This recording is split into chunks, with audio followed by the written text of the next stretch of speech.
Ya, halo, selamat sore Sobat Indis. Jadi kembali lagi bersama saya. Mohon maaf untuk hari Jumat kemarin tidak ada video watchlist ya untuk hari Senin dikarenakan Jumat kemarin kan IHSG lagi hijau. Biasanya kalau IHSG lagi hijau itu pilihan saham yang reject itu dikit, jadinya saya tidak membuat videonya seperti itu. Nah, kali ini berhubung IHSG lagi merah hari ini ya, jadi pilihan saham yang reject pasti banyak dan saya membuat video watchlist lagi. Seperti itu. Dan sebelum lanjut ke watchlist, jangan lupa untuk Sobat Indis memasang indikator moving average yang biasa kami gunakan. Di sini ada moving average 5, 20, 60, 120, 200, eksponensial 9, dan 41. Nah, dan sebelum lanjut ke watchlist, di sini ada request analisis dua saham dari member trader Indi ya. Yang pertama ada laba atau ladang baja murni. Nah, di sini kalau kita lihat laba ini saham yang baru IPO ya. Dan yang perlu kalian ketahui, laba ini underwriter-nya adalah IU atau Indo Capital Sekuritas. Nah, Indo Capital Sekuritas ini saham-saham yang di underwriter sama IU diantaranya yaitu ada Lucy, Seger, Plan, Idea, dan Laba. Nah, jika kita lihat historisnya, misalnya kita lihat Lucy, kita lihat pergerakan laba terlebih dahulu ya. Naik tinggi, kemudian turunnya juga dalam. Coba kita lihat Seger tadi, saham yang di IPO sama Indo Capital juga. Nah, naik tinggi kemudian turun dalam. Kemudian kita lihat Lucy. Nah, kemudian turun dalam juga. Dan suatu saat bisa naik tinggi nih, perlahan-lahan naik tinggi. Seperti itu. Pergerakan yang di underwriter oleh IU. Kemudian ada Plan. Tuh, naik tinggi, turun dalam, naik tinggi, turun dalam. Jadi benar-benar roller coaster ya. Jadi, untuk melihat historis dari saham yang baru IPO, kalian bisa ketahui dulu dari underwriter-nya. Kalau kalian cek juga di channel Trader Indi, di situ lengkap ya, ada edukasinya. Nah, di sini edukasinya lengkap, misalnya ada cara untuk menganalisis saham IPO. Nah, di sini ada tuh. Dibaca prospektusnya, kemudian pertumbuhan laporan keuangannya, prospeknya, cari kenapa perusahaan itu menunjuk underwriter itu, siapa orang-orang di balik perusahaan itu, kemudian ada nggak sih kaitan perusahaan lain dengan sekuritas underwriter-nya, kemudian lihat chart dari saham-saham yang underwriter-nya sama, untuk tahu bagaimana pergerakannya. Nah, seperti yang sudah saya bilang sebelum laba IPO, saya pernah bilang kalau ketika nanti laba IPO ya kurang lebih pergerakannya ya sama seperti Seger, Plan, dan kawan-kawannya, pasti naik tinggi, kemudian turun drastis. Dan ternyata beneran pergerakan harga sahamnya seperti itu. Nah, kemudian selain itu juga lihat berapa besar kepemilikan sahamnya, untuk publik berapa, untuk institusi berapa, tujuannya untuk apa sih? Tujuannya untuk tahu bagaimana perusahaan itu memanfaatkan uang dari masyarakat atau membutuhkan dana dari masyarakat. Ketika dana dari masyarakat yang dibutuhkan besar, otomatis perusahaan tidak mampu untuk membayar utang-utangnya sendirian. Tapi ketika perusahaan itu hanya membutuhkan dana dari masyarakat itu sedikit, berarti perusahaan itu masih mampu untuk membayar utang-utangnya sendirian atau untuk membiayai operasional dia sendirian. Seperti itu, nggak bergantung pada masyarakat. Itulah cara untuk menganalisis saham IPO. Jadi kita kembali lagi ke laba. Nah, dan kalau kita lihat laba ini turunnya membentuk banyak gap tuh, mulai dari 536 sampai ke bawah. Dan suatu saat nanti ya juga pasti akan nutup gap, tapi nggak tahu kapan. Ya, seperti yang saya bilang, kalau nutup gap itu bisa makan waktu berbulan-bulan atau bahkan bertahun-tahun. Dan kalau kita lihat teman-temannya laba tadi, kebanyakan kan dia naik, turun dalam, naik lagi, turun dalam. Nah, ini masih fase 1 tuh. Nah, di masuk fase 1 adalah dia baru naik dan turunnya masih sekali. Kalau kita lihat tadi seperti Seger dan juga Plan, dia tadi sempat naik dan turun itu 2 kali atau 3 kali. Jadi laba ya suatu saat nanti bisa naik tapi nggak tahu kapan. Nah, kalau kita lihat laba ini selalu ketatap sama eksponensial 9-nya atau garis warna oranyenya tuh, mulai dari tanggal 5 Oktober sampai sekarang. Ini 5 Oktober dia ketatap garis warna oranyenya. Kemudian 6 Oktober ketatap lagi. 7 Oktober, 8 Oktober, 14 Oktober, 26 Oktober, terus kemarin tanggal 29 Oktober dan hari ini juga ketatap tuh garis warna oranyenya. Jadi bisa dikatakan bahwa laba untuk saat ini resist kuatnya itu ada di eksponensial 9-nya. Jadi bagi kalian yang ingin masuk laba, itu kalau bisa pastikan dia breakout EMA 9-nya dulu. Jadi kalau dia tembus EMA 9-nya baru kita boleh masuk untuk dijadikan swing atau harian juga bisa. Tapi selama belum breakout TMA 9-nya, saran saya jangan masuk. Dan bagi kalian yang sudah punya, misalnya nyangkut di atas gitu, ya cut loss saja. Kalau misalnya kalian punya dana banyak, ya average down nggak apa-apa. Tapi yang perlu diingat adalah jangan terlalu fokus di satu saham. Jangan average down terus di satu saham. Karena yang perlu kalian ingat adalah saham di bursa itu ada banyak, ada 700 lebih. Kalau kalian hanya mengincar satu saja, padahal ada 600 lebih sisanya yang berprospek, kan sayang banget kan. Uang kalian hanya berputar di satu saham aja, seperti itu saran saya. Jadi kalau pengen masuk, tunggu breakout TMA 9. Kalau yang sudah punya, saran saya cut loss dulu aja. Nanti kalau sudah breakout TMA 9 baru bisa beli. Atau kalau misal punya dana lebih, ya boleh average down tapi jangan berkali-kali. Average down-nya kalau dia sudah breakout TMA 9 aja. Seperti itu untuk laba. Dan saham request selanjutnya yaitu ada Fire. Di sini Fire 3 hari berturut-turut ya, reject MA60-nya atau garis warna hijaunya, seperti itu. Dan kalau kita lihat, Fire ini resist dan support kuatnya itu ada di MA120-nya atau garis warna ungunya. Kita lihat tanggal 28 Juli, dan ketika 22 Juli dia breakout, ternyata besoknya turun, breakdown, jadi false breakout nih. Jadi bisa dikatakan kalau resist kuatnya itu ada di MA120-nya. Tuh, kemudian 26 Agustus, 3 September, dan ketika dia breakout tuh MA120-nya tanggal 23 September, alhasil Fire naik terus tuh. Dan kemudian hari ini itu dia reject MA60-nya. Dan historisnya untuk MA60 itu sangat kurang sekali, hanya 3 hari ini nih rejectnya. Dan belum tahu dia bakal naik atau enggak. Tapi yang pasti Fire membentuk gap. Gapnya di mana tuh? Gapnya ada di 645. Jadi suatu saat nanti ya bakal nutup tuh gapnya, tapi nggak tahu kapan. Jadi untuk yang pengen ngincer gapnya Fire, pertama area belinya bisa antri di 550 sampai harga sekarang. Tapi kalau semisal 550 itu dijebol atau di breakdown, ya antri di MA 120-nya nih, atau MA terakhirnya sekarang. Nanti kalau ketika MA 120-nya di breakdown, nah itu baru udah nggak tahu di mana lagi dia. Yang pasti MA 120 ini menjadi titik kuatnya, jadi titik kuatnya Fire. Kalau MA 60 masih kurang sih historisnya. Tapi dengan adanya gap ini, kita sudah dikasih tanda tuh sama bandarnya kalau suatu saat nanti bakal naik. Karena Fire historisnya, gap itu selalu ketutup. Tuh, tanggal 14 Juni ke 15 Juni dia membentuk gap dan ditutup tuh tanggal 22 Julinya. Kemudian tanggal 23 Juli ke 26 Juli membentuk gap juga, langsung ditutup tuh tanggal 28 Julinya. Seperti itu. Jadi Fire ini rajin lah kalau masalah nutup gap, tinggal kita memanfaatkan momennya aja. Seperti itu untuk Fire ya. Dan kita lanjut ke watchlist saham yang menarik untuk dipantau keesokan harinya, tanggal 2 November 2021. Saham pertama yaitu ada BDMN atau Bank Danamon. Nah, di sini kenapa masuk watchlist? Dikarenakan dia reject MA60. Dan kalau kita lihat historisnya, MA60 itu menjadi titik pantulnya dia, apakah dia naik atau enggak, seperti itu. Contohnya tanggal 4 Agustus ini. Ketika dia di breakdown tanggal 5 Agustus, dia bisa naik itu. Walaupun akhirnya turun lagi. Di MA60-nya tuh yang menjadi titik pantulnya tanggal 23 Agustus, dia nggak mau turun. 26 Agustus nggak mau turun, kemudian dia naik lagi tuh. Jadi MA60-nya ini selalu jadi patokan. Dan hari ini dia reject. Jadi untuk kalian yang pengen beli BDMN, antri mulai dari 2580 sampai harga sekarang 2590.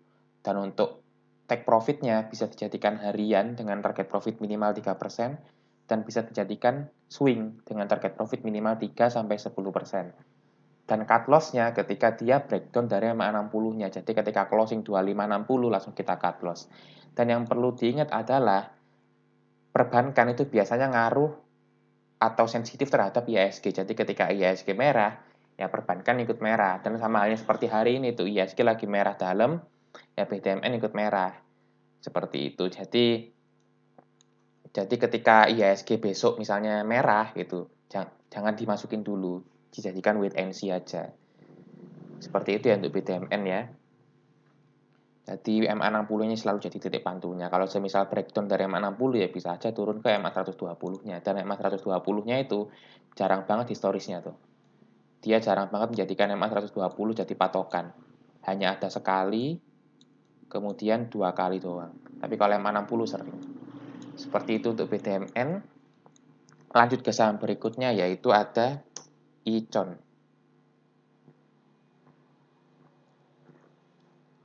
Icon kenapa masuk watchlist? Dikarenakan hari ini dia reject banyak moving average ya.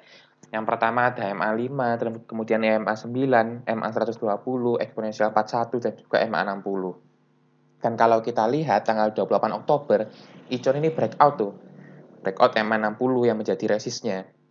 Dan hari ini di reject MA60-nya. Jadi harapannya masih bisa naik mengingat pergerakan MA5-nya sudah mulai menukik ke atas atau sudah mulai memotong garis moving average yang lainnya.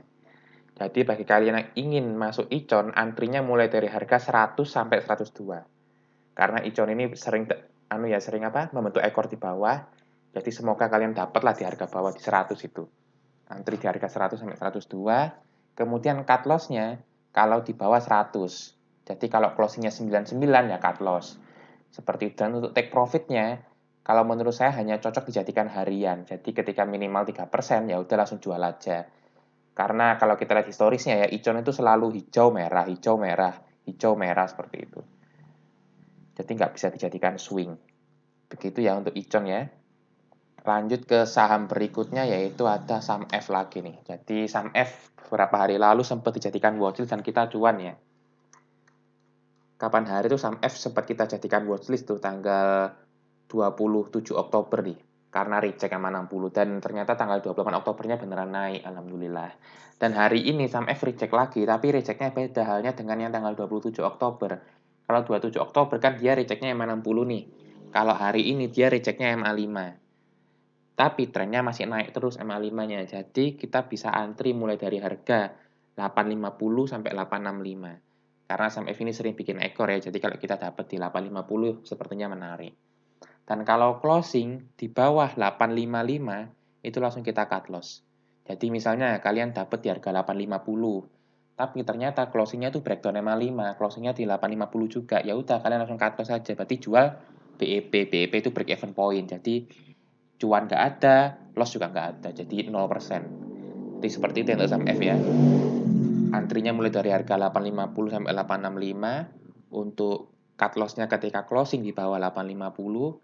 Dan untuk take profit-nya hanya cocok dijadikan harian dengan target profit minimal 3%. Seperti itu, karena sama halnya seperti Icon ya, saham F ini sering hijau merah, walaupun kemarin sempat hijau 2 kali kemudian merah, hijau 2 kali merah. Dan kalau kita lihat polanya, ketika dia merah sekali kemudian hijau 2 kali, merah sekali hijau 2 kali. Dan semoga dengan hari ini merah sekali bisa dilanjut hijau 2 kali. Semoga seperti itu lanjut polanya ya. Begitu untuk saham F. Dan kalau pengen misalnya dijadikan swing ya, semoga dia target profit terjauhnya yaitu di sini nih, di MA 120-nya, semoga di situ. Seperti itu ya. Lanjut ke saham berikutnya yaitu ada SMKL. Nah, SMKL kenapa saya jadikan watchlist? Dikarenakan dia hari ini reject MA5 dan sebelumnya kemarin tanggal 29 Oktober itu dia di breakout tuh MA5 kemudian MA9-nya. Dan kalau kita lihat dia selalu di atas MA60-nya atau garis warna hijaunya. Dan kalau kita lihat juga pergerakan MA5-nya mulai menukik ke atas. Seperti itu. Jadi bagi kalian yang ingin beli SMKL, kalian bisa antri mulai dari harga 290 sampai 300 atau 285 nih sampai 300 mulai dari MA60-nya. Jadi pokoknya SMKL selama masih di atas MA60 itu masih aman. Jadi semisal nih, ini kan posisinya reject MA5, tapi ternyata besok MA5-nya di breakdown, jadi closingnya 298 misalnya. Nah, tetap kalian hold aja nggak apa-apa, karena selama masih di atas MA60 masih aman. Karena kalau kita lihat dari tanggal 22 Oktober sampai sekarang itu MA60 nggak pernah dijebol sama sekali. Jadi MA60 ini seperti jadi titik kuatnya lah untuk SMKL. Jadi walaupun dia breakdown MA5, tetap bisa kita hold aja. Kalau dia breakdown MA60 baru kita cut loss.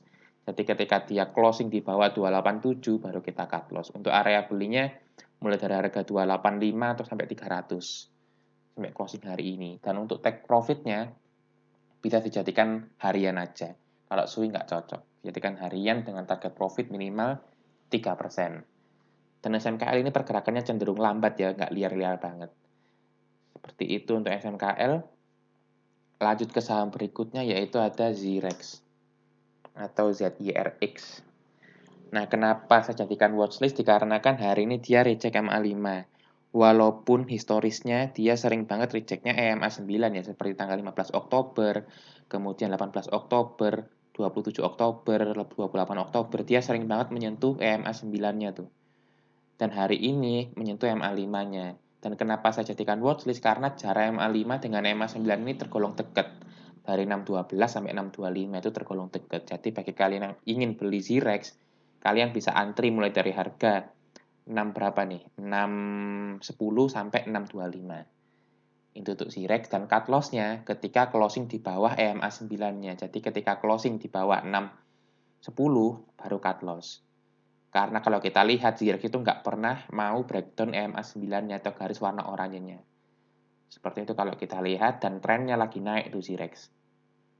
Dan untuk Zirex ini bisa dijadikan harian, bisa dijadikan swing. Kalau harian minimal 3%, kalau swing minimal 3-10%. Dan cut loss-nya tadi ketika breakdown EMA9-nya. Seperti itu untuk Zirex. Lanjut ke saham yang terakhir yaitu ada Zinc. Zinc kenapa saya jadikan watchlist? Dikarenakan akhirnya kemarin tanggal 29 Oktober dia itu breakout garis warna birunya atau EMA41-nya yang selama ini menjadi resist tuh mulai dari tanggal 13 Oktober, kemudian 21 Oktober, 27 Oktober, 28 Oktober, dan tanggal 29-nya di breakout. Dan kalau kita lihat sekarang yang menjadi resistnya yaitu ada di MA60-nya atau garis warna hijaunya. Hari ini dia closingnya pas banget di MA60-nya 128 seperti itu. Jadi untuk Zinc ini masuknya ketika breakout MA60-nya. Jadi semisal besok nih, besok Zinc ternyata breakout MA60-nya baru bisa kita beli. Kalau belum breakout MA60-nya jangan masuk dulu seperti itu ya. Untuk Zinc. Jadi untuk area belinya Zinc ini mulai dari harga 128 sampai 130. Jadi yang pasti Zinc ini kalau breakout MA60 baru kita masuk. Karena apa? Karena Zinc ini masih ada gap tuh. Nah, Zinc ini masih ada gap di 175 yang belum ketutup. Seperti itu. Jadi buat kalian yang pengen ngincer gapnya Zinc, ya tunggu breakout MA60-nya. Karena kalau kita lihat ketika dia breakout MA60, dia naiknya tinggi tuh. Seperti ini contohnya, tanggal 8 Juni. 8 Juni dia breakout MA60, kemudian naik tinggi tanggal 9 Juninya. Langsung nutup gap yang tanggal 19 Mei sampai 20 Mei. Kemudian, tuh tanggal 1 Juli, 1 Juli MA60-nya di breakout, kemudian tanggal 5 Julinya di reject, tanggal 6 Julinya langsung naik tinggi. Selain itu tanggal 28 Juli di breakout MA60-nya kemudian naik tinggi tuh sih.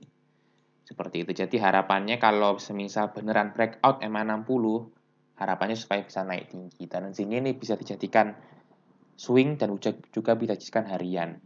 Kalau harian yang minimal 3%, kalau swing yang minimal 3-10%. Begitu yang untuk Zinc ya. Jadi untuk Zinc ini pastikan breakout MA60 dulu.